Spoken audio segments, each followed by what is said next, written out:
Don Miguel, gracias por la confianza, gracias por esta entrevista. Antes de cualquier cosa, permítame solidarizarme con usted, con su familia.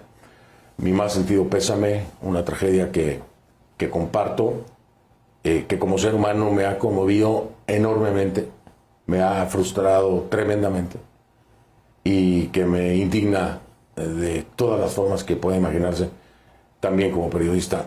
Gracias por la confianza, don Miguel, bienvenido. Gracias, Fernando, por haberme invitado a estar contigo hoy, por estar en este prestigioso programa y en esta prestigiosa cadena de televisión. Aprovecho para que me permitas decirle a todos los oyentes que expresaron dolor por Miguel, que oraron por Miguel, que estuvieron tan pendientes en todos los países de América Latina y en los Estados Unidos y en muchos países del mundo. Muchas gracias por lo que hicieron por Miguel, por orar por él, por sus mensajes de manifestaciones de apoyo, de dolor. Fue verdaderamente hermoso, está grabado en mi corazón y siempre permanecerá conmigo hasta el fin de mis días. Muchas gracias a todos.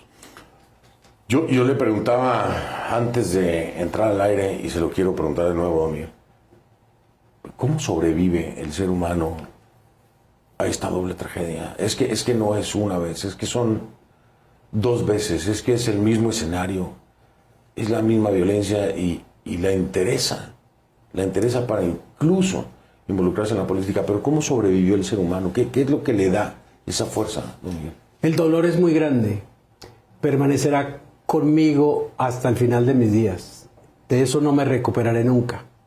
Pero es precisamente desde ese dolor, de lo que yo vi vivir a Miguel desde niño, desde que empezó a darse cuenta de que su mamá había sido asesinada. El primer día, cuando tenía 5 años, y yo le dije que me acompañara al entierro, él todavía no entendía, como le pasa seguramente a Alejandro, el nieto ahora, con su papá de la misma edad. Diana tenía 39 años, Miguel tiene ya 39 años. Él empezó a darse cuenta de lo que había sucedido y empezó a trabajar porque en Colombia eso no volviera a pasar. Esa era su misión. Se formó, yo lo formé, lo eduqué, lo guié para que trabajara por esa redención de Colombia, y esa era su pasión. Él quería trabajar, él estaba luchando porque en Colombia no hubiera violencia, porque en Colombia no hubiera más terror. A Miguel lo mataron por sus ideas, lo mataron para impedir que no fuera el próximo presidente de Colombia. Ese dolor tan grande y esa situación con Miguel, que trascendió Miguel además en Colombia y fronteras por lo que se dieron cuenta que él había hecho y lo que él estaba tratando de hacer.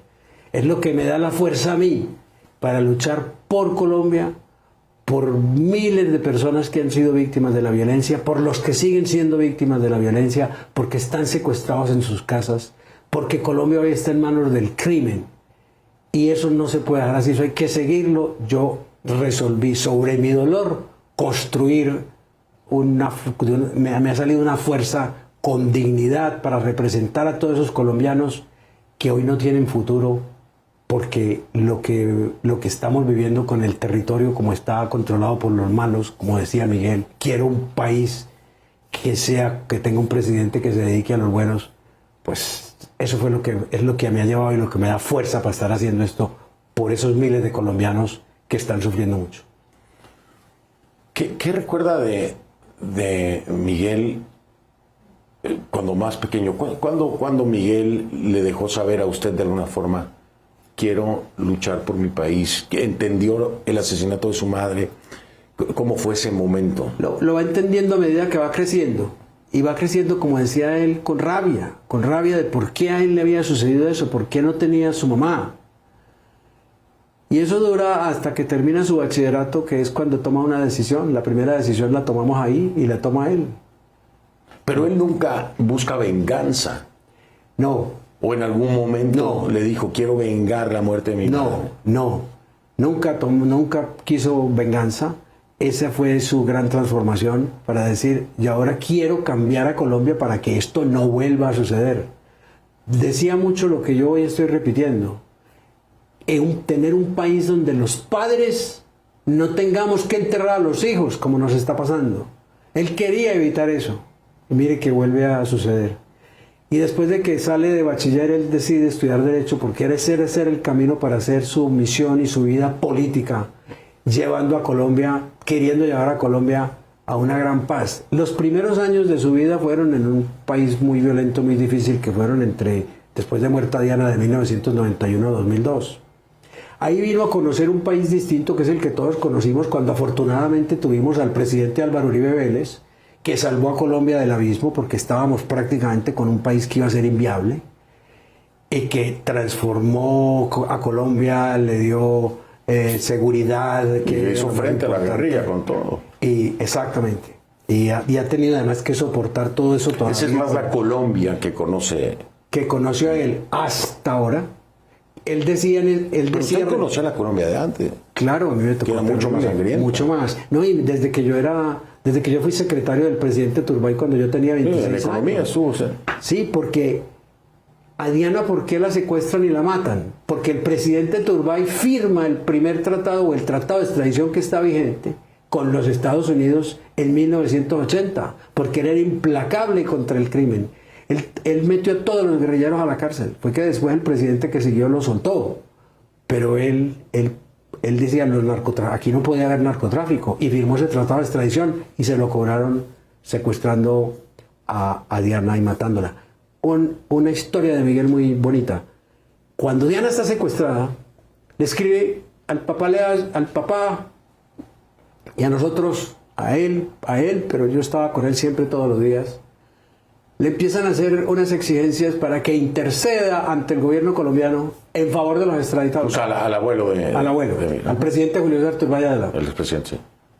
Y Diana, desde su cautiverio, escribe una carta: papá, por ningún motivo vayas a poner los intereses de la familia por encima de los intereses de Colombia.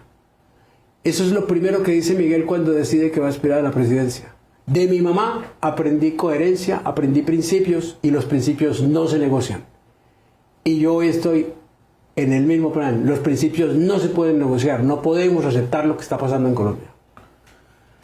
Usted en ningún momento, y no hablo nada más de Miguel, hablo de su difunta esposa Diana, tampoco nunca pensó en venganza. No, nunca pensamos. No, ¿Le parece que se ha hecho justicia? Ahí no se hizo justicia. Pues Pablo Escobar lo mataron y ya. ¿Y con Miguel se ha hecho justicia? Hay una investigación. Porque no encontró justicia en uno. Y en el otro pasa lo que pasa. Y no sé si esté satisfecho con la investigación, pero ¿cómo soluciona esas cuentas pendientes? Nosotros, el presidente Turbay y yo, por ejemplo, una cosa que no se sabe, la costumbre en Colombia es demandar a la nación por todo lo que pasa. El presidente Turbay y yo decidimos que a la nación no la íbamos a demandar por la muerte de Diana porque la nación no fue la culpable. Así pudiéramos haber tenido un proceso exitoso. No lo quisimos hacer porque la culpabilidad, la responsabilidad era de Pablo Escobar, no era del Estado colombiano. Ahora tenemos una situación donde tal vez es distinto porque Miguel no tuvo protección, pero no tenemos nada que hacer. Nadie nos va a devolver a Miguel. A mí no me lo van a devolver. Entonces, pero sí queremos llegar a encontrar los autores intelectuales. Y creo que vamos por buen camino. La Fiscalía está haciendo muy buen trabajo. Muy buen trabajo. Vamos a ver si logramos avanzar. ¿Cuál es el obstáculo? El señor Petro. El señor Petro sale con distintas teorías y vive diciendo, no, a Miguel lo mató fulano, a Miguel lo mataron los no sé qué, a Miguel lo mató, ahora salió con una tesis nueva de que eran los mismos asesinos del fiscal paraguayo. ¿Por qué Gustavo Petro, el señor Petro, quiere distraer la investigación? ¿A qué le teme?